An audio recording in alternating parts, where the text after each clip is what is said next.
Assalamualaikum warahmatullahi wabarakatuh. Salam sejahtera bagi kita semua. Om Swastiastu, Namo Buddhaya, salam kebajikan. Kepada Bapak Ibu yang saya hormati dan teman-teman yang saya banggakan. Perkenalkan, nama saya Nova Latif, usia saya 19 tahun, asal saya dari Jakarta, dan saya sedang berkuliah di Universitas Negeri Jakarta. Saya akan menyampaikan pidato singkat tentang peran bahasa Indonesia terhadap kemajuan ekonomi di kancah internasional.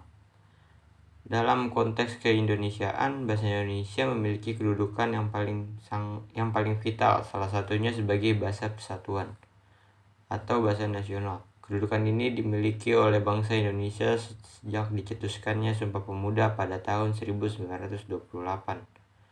Perlu disadari juga bahwa pada peristiwa Sumpah Pemuda 1928, bahasa Indonesia telah mengukuhkan kehadirannya sebagai bahasa yang demokratis yang tidak mencerminkan status stratifikasi sosial pemakainya.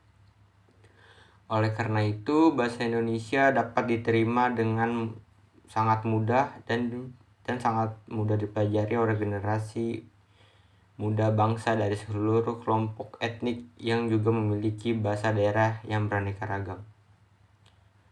Bahasa Indonesia kini telah menjadi bahasa potensial untuk dipelajari oleh masyarakat internasional dikarenakan kemajuan yang ditunjukkan Indonesia di segala sektor, terutamanya di sektor ekonomi.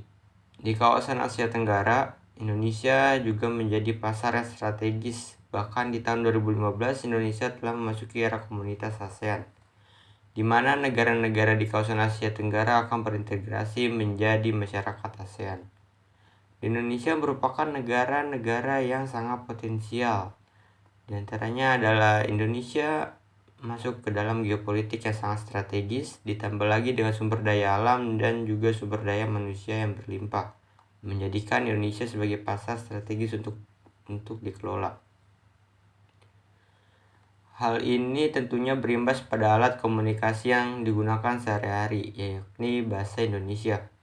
Penggunaan bahasa ini di masa kini tidak hanya dipelajari oleh orang Indonesia saja, namun juga oleh orang asing yang tertarik dengan potensi yang dimiliki oleh Indonesia.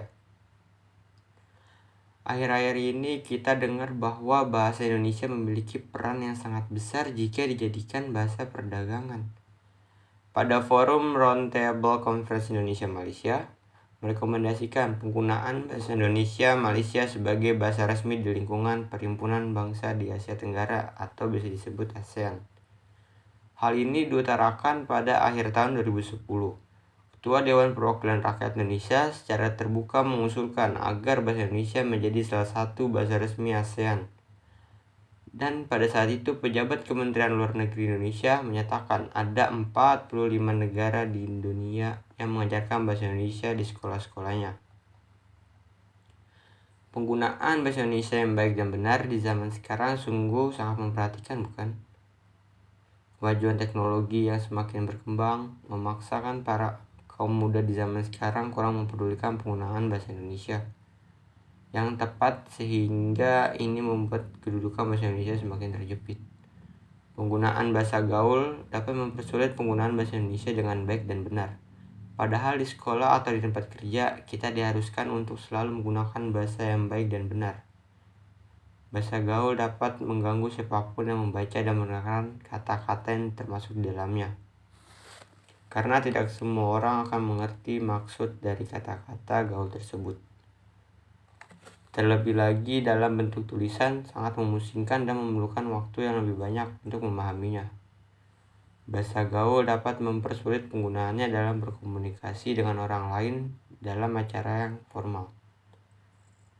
Bahasa Indonesia sejatinya memiliki bentuk nyata sebagai media komunikasi yang dapat mempengaruhi perkembangan dari sebuah negara baik dalam bidang teknologi, politik, budaya, dan kehidupan sosial di tengah masyarakat.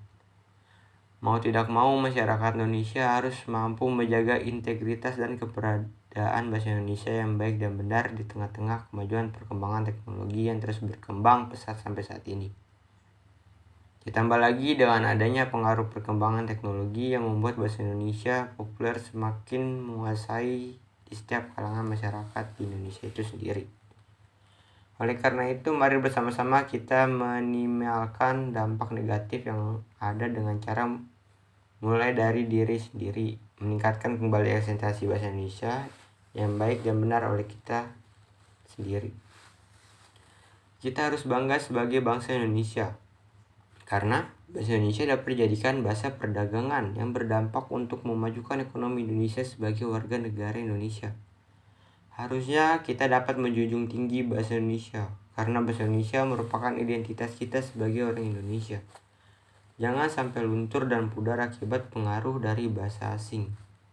Banyak dari negara-negara ASEAN yang mulai memasukkan pembelajaran bahasa Indonesia ke sekolah-sekolahnya. Ada beberapa faktor yang dapat menjadikan bahasa Indonesia sebagai bahasa perdagangan.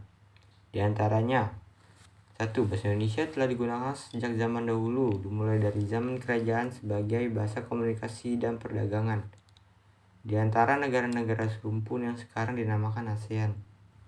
Yang kedua, ada negara-negara ASEAN yang mulai melirik dan memasukkan bahasa Indonesia dalam kurikulum pembelajaran di sekolahnya. 3. Setiap pengajar bahasa Indonesia penutur asing atau biasa kita sebut BIPA setiap tahun meningkat. Kebutuhan pengajar BIPA bukan hanya di negara ASEAN, tetapi Asia bahkan dunia. Yang keempat, adanya keberadaan Badan Pengembangan dan Pembinaan Bahasa dan Balai Bahasa yang berada di seluruh Indonesia. Maka dari itu kita harus menjunjung tinggi bahasa kita, yaitu bahasa Indonesia, yang dimana bahasa kita dapat menjadi bahasa prioritas kedua setelah bahasa Inggris. Tetaplah menjunjung tinggi bahasa Indonesia, utamakan bahasa Indonesia, kuasai bahasa asing, dan lestarikan bahasa daerah. Sekian pidato saya. Wassalamualaikum warahmatullahi wabarakatuh.